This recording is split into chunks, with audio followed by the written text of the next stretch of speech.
Deepening our faith. Faith is really a belief that is not based on any truth that we can imagine, because anything we can imagine is less than the whole.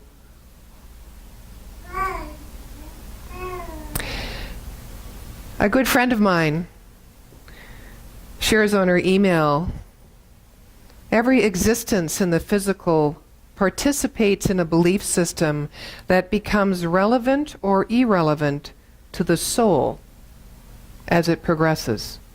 I'll share that with you again. Every existence in the physical participates in a belief system that becomes relevant or irrelevant to the soul as the soul progresses.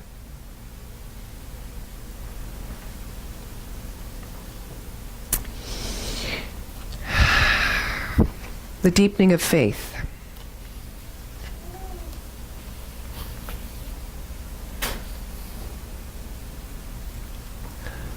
Ram Dass once said, the true marriage is with God. The reason that you form a conscious marriage on the physical plane with a partner, for instance, is to do the work of coming to God together.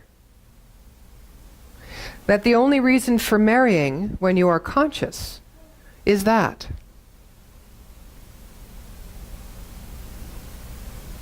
If you are marrying for economics, if you're marrying for passion, if you're marrying for romantic love, if you're marrying for convenience, it will pass and there is suffering. The only marriage contract that works is what the original contract was. We enter into this contract in order to come to God together. That's what a conscious marriage is about.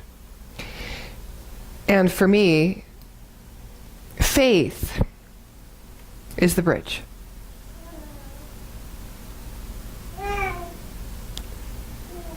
Our human journey is learning how to deepen that faith and to cross that bridge over and over again to that place inside where we marry God, but God really is the sacred self. Where we come home to God, where we come home to self, to me, is through faith. We need faith to circumvent or override, if you will, our belief systems every day as we look about us and see things that look often not like God. And so, here to speak on the deepening of faith are these two wonderful ministers. I don't know which one of you is going to go first. Trish? So, Trish, come along, and after her will be Monica. Thank you. Our community here in this life experience has been the perfect place to discover what I have faith in, what my belief is. There. Thanks. Is it on? Yeah.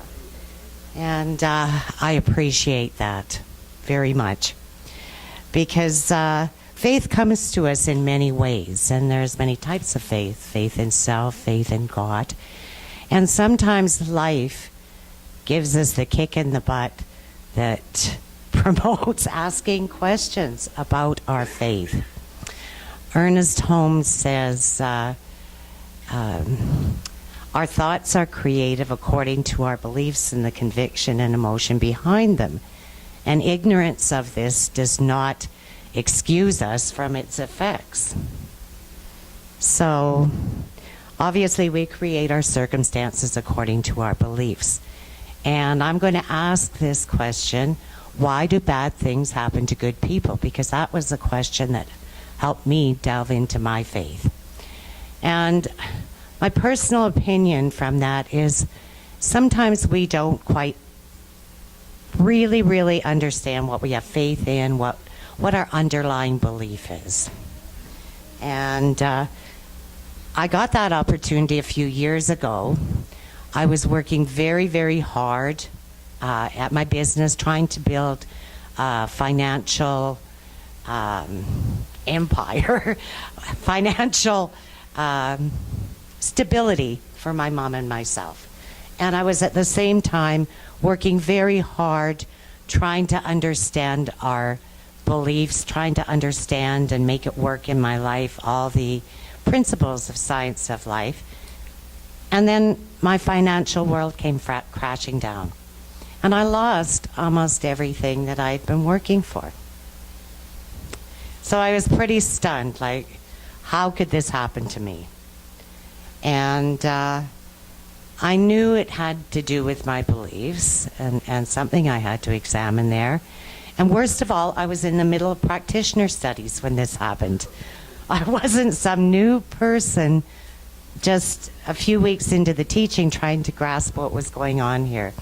And Reverend Nadine beautifully did treatment for me, gave me the space I needed to discover the truth about what was happening. And she even said, you may find that this is the best thing that ever happened to you.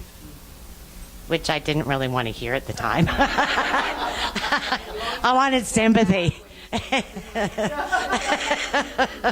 As a matter of fact, I never said this, told you this. I thought, easy for you to say, it's not happening to you.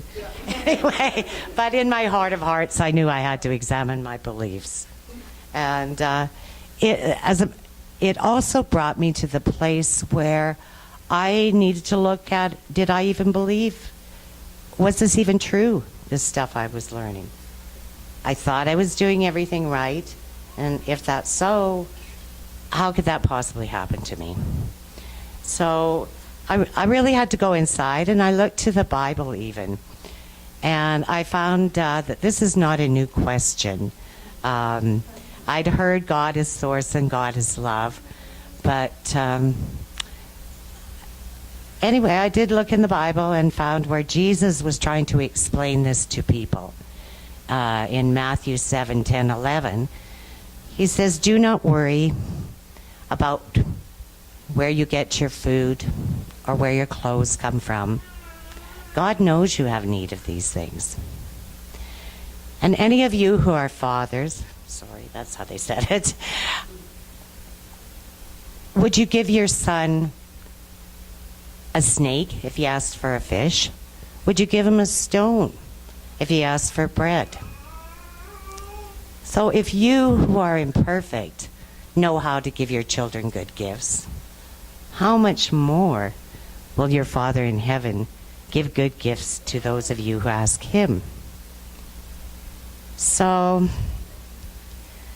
I came to realize that part of actually the reason that I was working so hard 7 days a week, that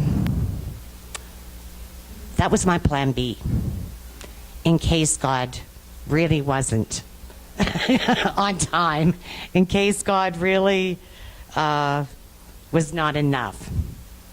Which sounds crazy when I say it out loud, right? How can God be not enough, right?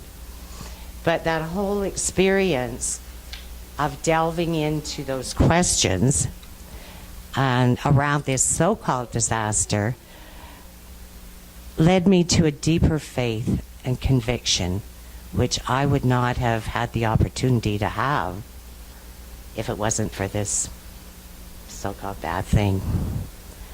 And I found I could have a little faith until I had a lot of faith. And I also had the support of my community at the same time and this teaching. So my thought is this: maybe good things, bad things happen to good people to give us the opportunity to delve into what we really believe, to give us the motivation to grow stronger and more beautifully than we ever would have with a life of absolute good. So I'm not wishing this for any of you, but often good can come to those who are willing to look at your underlying beliefs on what and who you put your faith in. Thank you, family, for supporting me while I discovered that.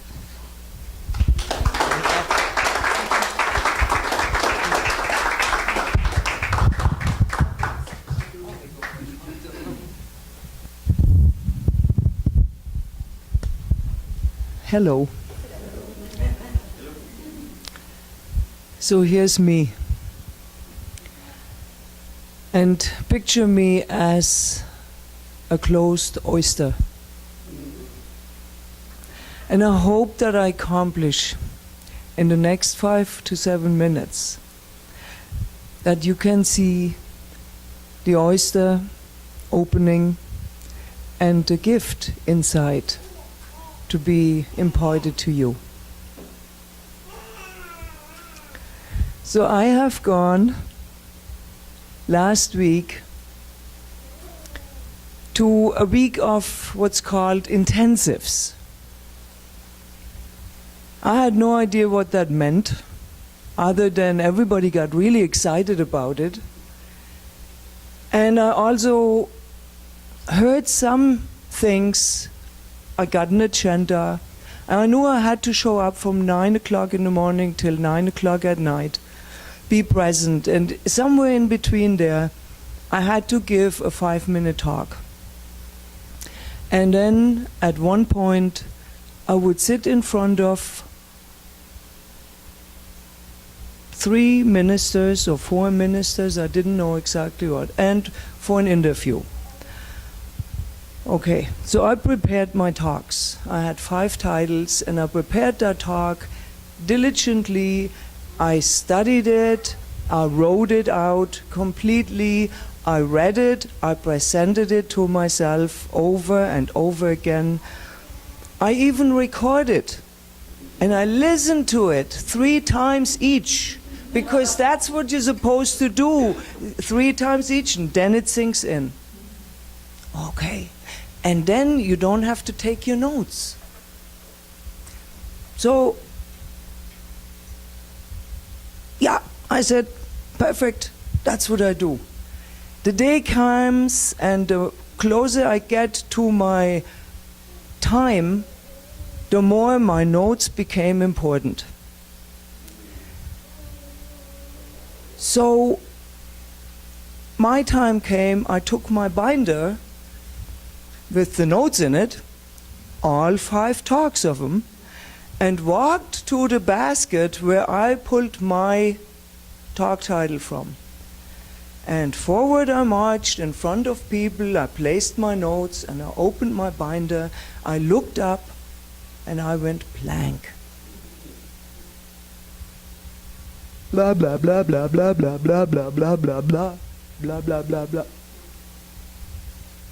Blah, blah, blah, blah, blah, blah. Blah, blah. Blah, blah, blah, blah, blah, blah. I had my time perfect on 4 minutes and 38 seconds to 4 minutes and 58 seconds.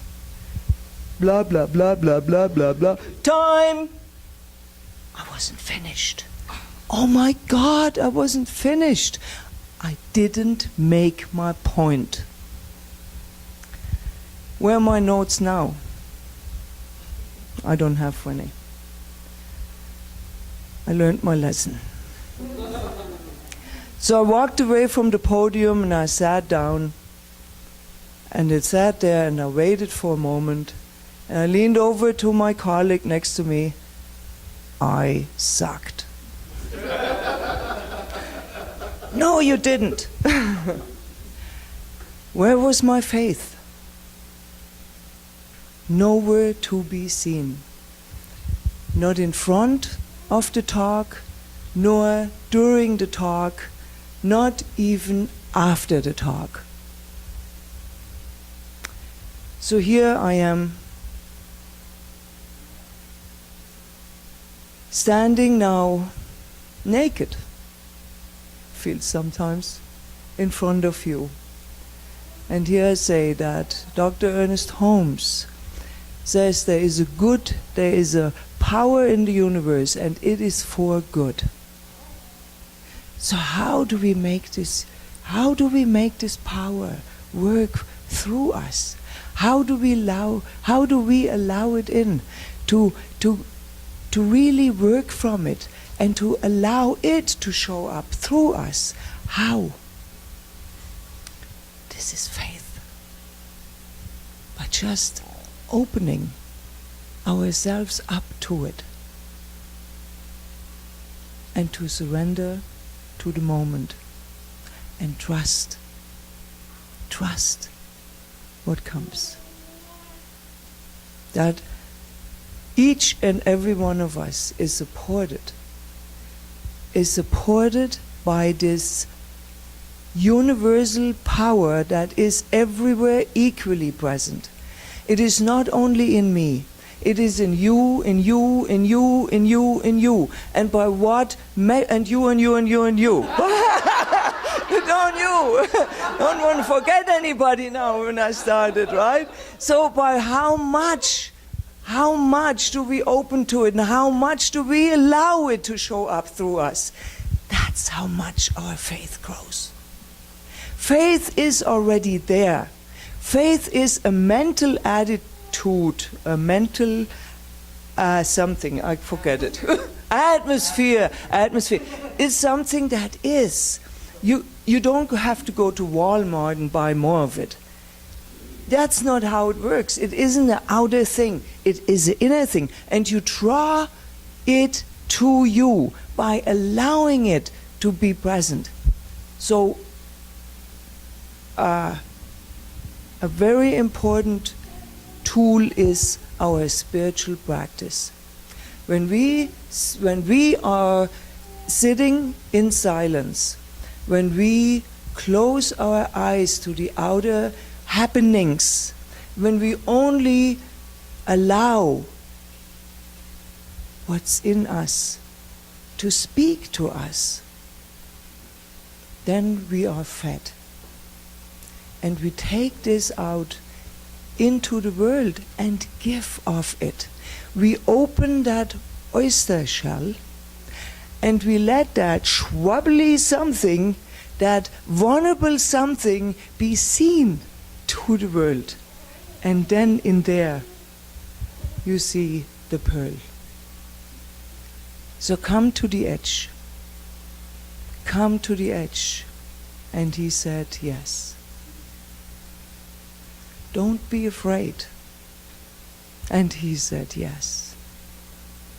And then jump. And we do. And so it is.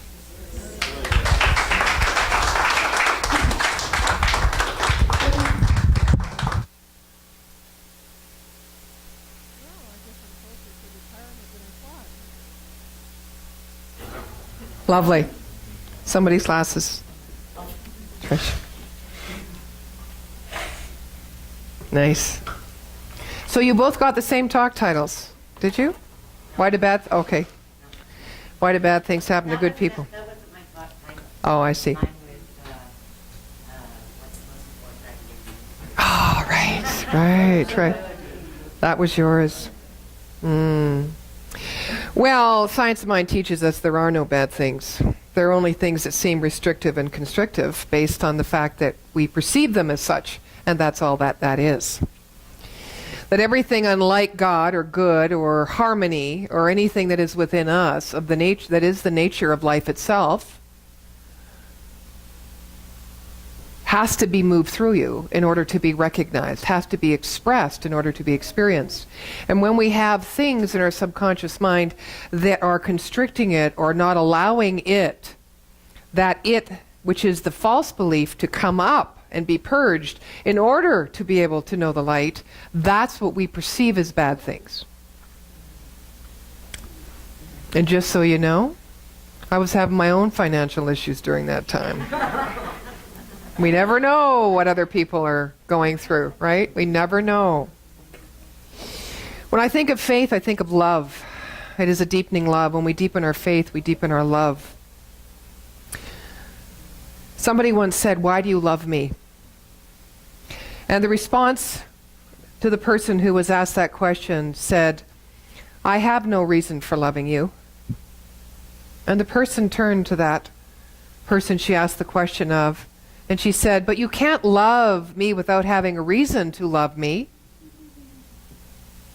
And the person replied, fortunately, I can, because any love that has a reason also has a season. All reasons are sooner or later obsolete, while true love unreasonably forever abides. Faith is like that. Faith is like that. And faith is like this.